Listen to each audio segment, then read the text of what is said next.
Excellent. So, Shell, thanks a lot for being with me today.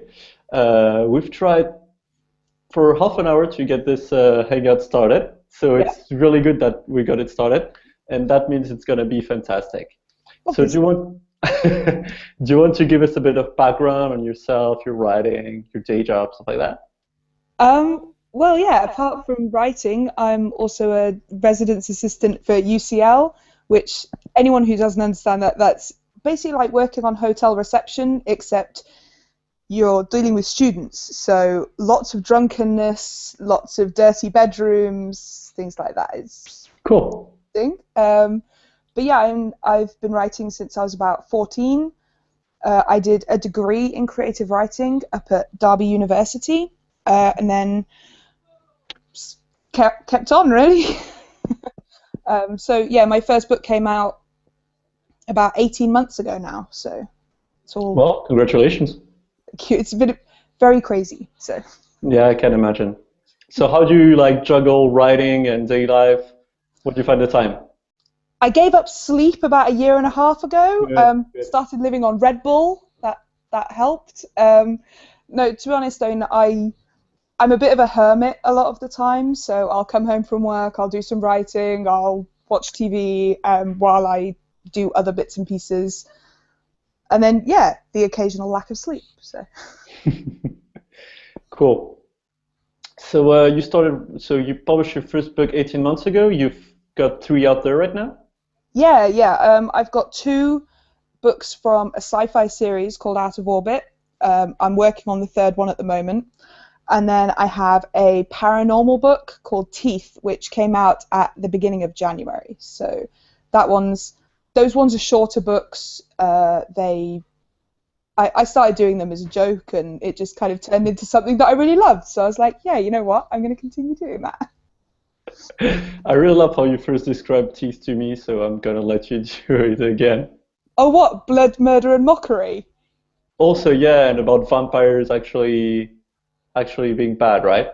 Yeah, yeah. I'm actually writing blog posts about teeth at the moment for a tour, and there are a lot of questions about like how did you come up with this and where are your inspirations and things like that. And I was just like, yeah, I'm sick of vampires being tortured souls that hate being vampires. I was like, no, there's so much fun to be had. I mean, if you ever watched Buffy, the Vampire Slayer, and you've got Spike, who is so evil a lot of the time, but he's hilarious. I was like, yes, that is what I want. I want a kind of Spike feel to a lot of it. So.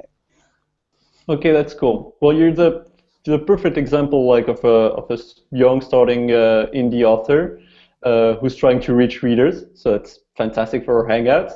Yeah. And so first, did you decide to self-publish? What prompted you to do that?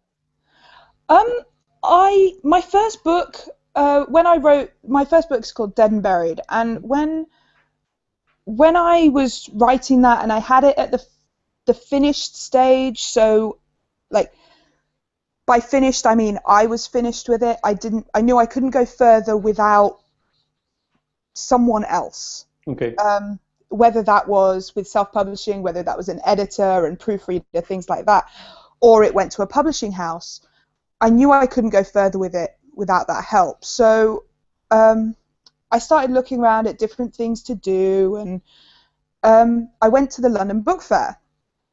And one of the events they had that year was a pitch event. Mhm. So you turned up and met with a literary agent, sorry, and pitched your idea basically. And I've been to other pitch events which were very, very helpful, and the people were absolutely lovely. This one was a disaster. Not for any specific reason, but for the fact that the guy who showed up, uh, obviously I'm sure he's very, very good at his job, but he was very much into the commercial rundown of it. My In my book, so we've got two people who have been taken, and my main character wants to help get one of them back out of slavery. And the first thing this agent told me was, well, can't you make it her boyfriend who's been taken? I was like, no, no, that doesn't make sense for the story at all, because by this point I had a whole series planned out, and it's like, no, doesn't work, can't do that. And yeah, I just kind of went, well, I don't want to morph this into something that I don't want it to be. And then I went to a lot of panels at London Book Fair, listened to a lot of people talk, including people like Joanna Penn and Mark Leslie Lefebvre, who's the director of Kobo. And they were all so enthusiastic and inspiring. And I was just like, actually, I think I can do that. So I went for it. And it's, not really looking back. So kind of, charge forward. Yeah, no, you're right. It's the right spirit. But you right now you would like maybe to get an agent, right? If I've understood correctly, maybe for another series of books, you'd like to become hybrid at some point? It's a possibility. I'm not massively hoping for it, but I'm not against it. So I've got a series called Le Cirque Navire, which is, I've described it as Water for Elephants meets Firefly by Joss Whedon. Okay. So you can imagine the kind of thing it is. And I've got an agent who's interested in that. After meeting and talking, she asked me to send it over. So I've sent that. If she likes it and she wants to take it on, then I'd be very happy to go on with that. But if they don't like it, then it's going on the self-publishing list of things to do. Okay, let's dive in a little bit into this great thing that indie authors love to do, which is marketing and reaching readers. And you've maybe tried something that other authors haven't tried to, like Wattpad. Do you want to tell us a bit more about that? Yeah, I think Wattpad's a funny one, because I think people think that if they get 1 million reads on Wattpad, that is going to launch their sales. Mm-hmm. And to be honest, I don't really think that's the case. I think Wattpad is a great market to find readers, but it's not one that to find readers who have a lot of money, generally. So, because if you look at Wattpad, I think there are something like 8 million users on Wattpad, and there are probably 10 times the number of books. Yeah. So they could read for the rest of their lives without paying any money. So if you think that Wattpad is going to translate directly into sales, I think that's not going to happen. But it's a great way to find people who like what you're doing and who will push you maybe onto people who aren't using Wattpad. Or there are people who are going to help post your stories. If you're posting them week on week on Wattpad, then they will comment, they'll vote, they'll tell you the things that they like, and they'll also tell you the things, actually, I don't think that's working. You need to look at that again. And so it really helps push things forward, which is how Teeth came into being, actually. I started writing it as a joke. I had an idea about 2 vampires being stuck in a coffee shop all day because they can't go out into the sun, and so getting on a massive caffeine high because they keep having to buy coffees to stay in this coffee shop. And I thought, you know what, actually I can do that. It's not something that works with my bigger series, so I'll do it as an experiment. And it worked really well, so I've just kind of kept going that. And then when I finished that installment, I went, yeah, you know what? It can now be a book. So more than marketing, it's more about like perfectioning your craft and getting the book to a point that it flows to readers' expectations, basically. I think some people do it that way. I know that there are there are a lot of members who will post their entire book in one go and then see what happens with it. Yeah. You can ask to be featured on Wattpad if you have a completed book and the gods of Wattpad like your book. So they'll put that on the front page and you'll get thousands of readers very, very quickly. That's very helpful. I found that that's not the best way to do it, for me at least. I found that when I posted chapter on chapter on chapter of Dead and Buried very, very quickly, I still get the same number of readers popping through each week because everything was there. It's already done and they either like it or they don't. With Teeth, I posted that week on week, slowly building it up, and people started following me more because they knew that I was going to be posting stuff that they can pop in, read, go away, and then come back next week. It's like a TV show, basically, but in fiction. And serialization has become really, really popular. There's a new, well, not new anymore, but about 6 months ago, a publishing company called Pigeonhole started up, and they specialize in serialized fiction. So they take full-on novels, and they break them down into 10 installments and give you extra content with each installment, and it's great. So I think using Wattpad as a serialization and using it as a reason for readers to come back and find you repeatedly is really, really helpful. Definitely, and serialization is getting even more popular with Kindle Unlimited, right? Yeah, yeah.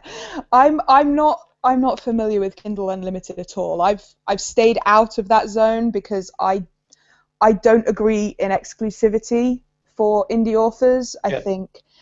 I think if you're putting all your eggs in that basket, there are a lot of people who don't like that basket, so they're not going to pick you up, and so I don't see the point in limiting myself to one audience. So Kindle Unlimited, I don't know.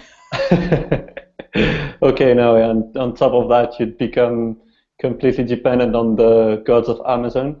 Yeah, and the gods of Amazon are more like the Greek gods. They're not our nice modern gods. Gods of Amazon are like, I'm going to smite you down because it's funny gods. So. Yeah, no, I know. But at the same time, they can be your best friends, so it's quite good to deal with them. Yeah. Yeah, I mean, they gave Hercules superpowers, so. They did. Amazon have given a lot of authors superpowers, in Hugh Howey and even E.L. James, but we're not going to talk about that one. Yeah, no, enough has been said about that one, I think. Yeah.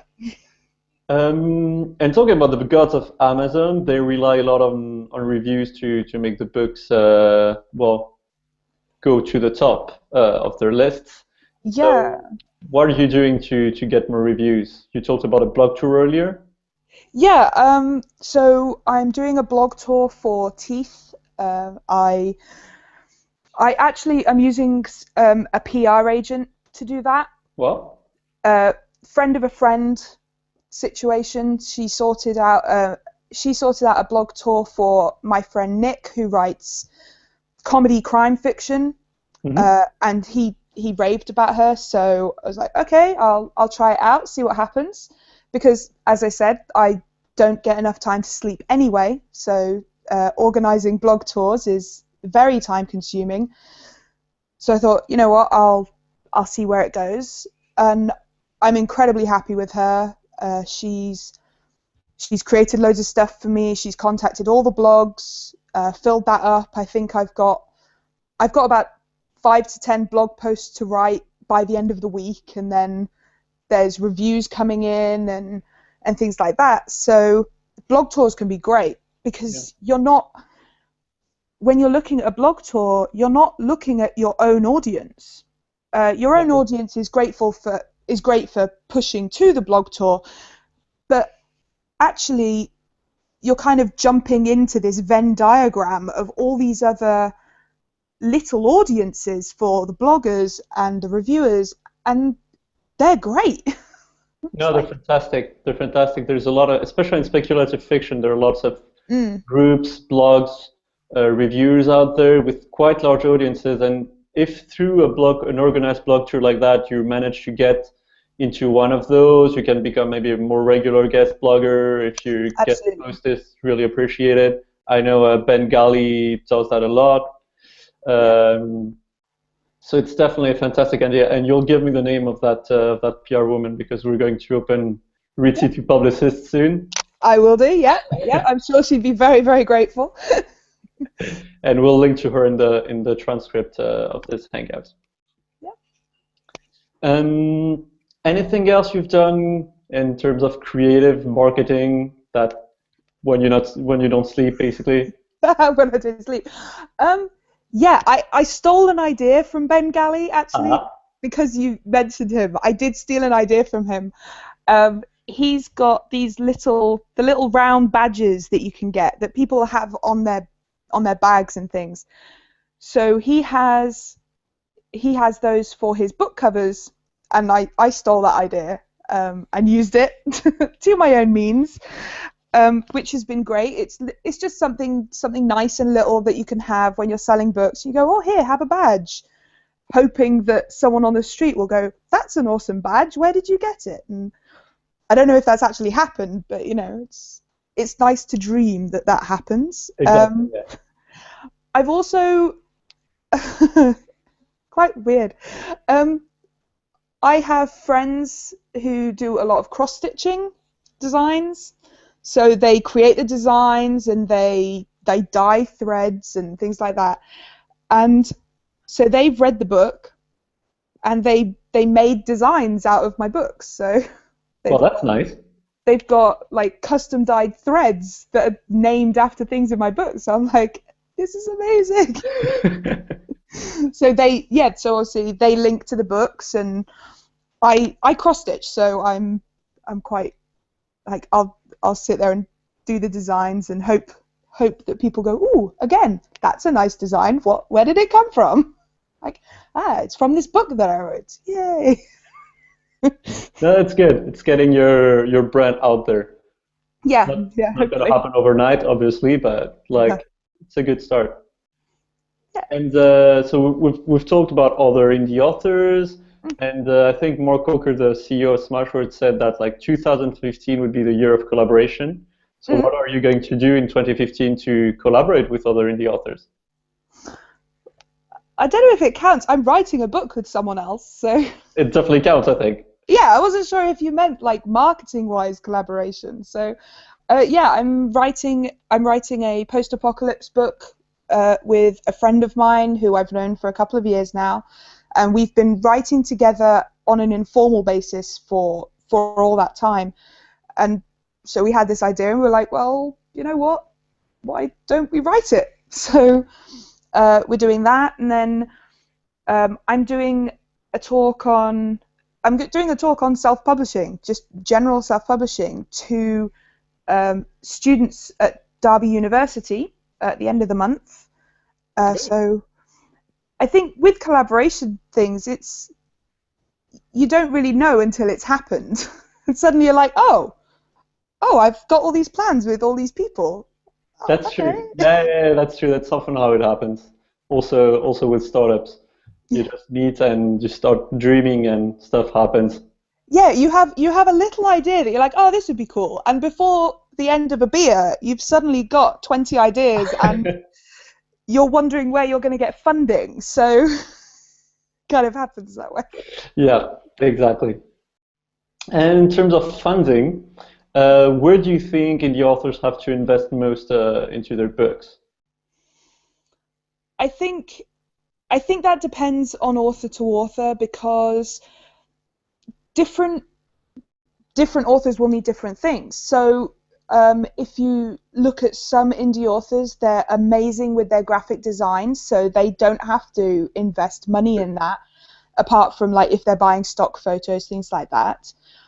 Other authors will um, trade skills for things like editing and proofreading and formatting, things like that. So I think that is completely dependent on who you are, where you think your shortfalls lie. If I think everyone should be edited, whether they're getting that from someone they're paying or from someone where, again, as I said, they've organised it as a trade-off, or you know what, they just have a really, really nice friend who's good at that sort of thing. If you have that sort of friend, my God, buy them wine. Buy them lots and lots of wine and just do it that way, because that's a hell of a lot cheaper than editing. I can imagine. So yeah, Okay. I think it's, if you can do it yourself and you can do it to a professional standard, then yes, do it yourself. But if you're at any point worried, then get some help. All right. Agreed. And okay, last question. Okay. What are you particularly looking for in 2015? How many books are you going to publish? You're going to try audiobooks? Maybe you've tried already? I'm definitely putting out 2 books this year. So, well, I've already put out 1. So Teeth came out in January, so that counts as my first. Okay. So therefore we're up to 3 for 2015. So the next Out of Orbit book, and then the second book in the Teeth series will be released before the end of the year. Depending on how things go with this agent, then I might put Cirque Navir out, but I might save that until I've got more of that series written. Yeah, more of everything, to be honest. No, that's good. Yeah, I'm not greedy. I want more of everything. No, that's the way to go. Okay, that's fantastic. And will you be going back to London Book Fair? Yes, I will be at London Book Fair, hanging out and probably wandering around like I have no idea what's going on, because that's what I seem to do at every book fair. Or publicly speaking? I'm not at the moment. As I said, I'm going to Derby University for.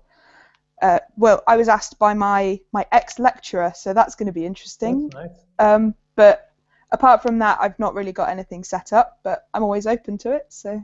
All right. Well, if there's anyone listening and offering opportunities like that, there you go. Yep, let me know.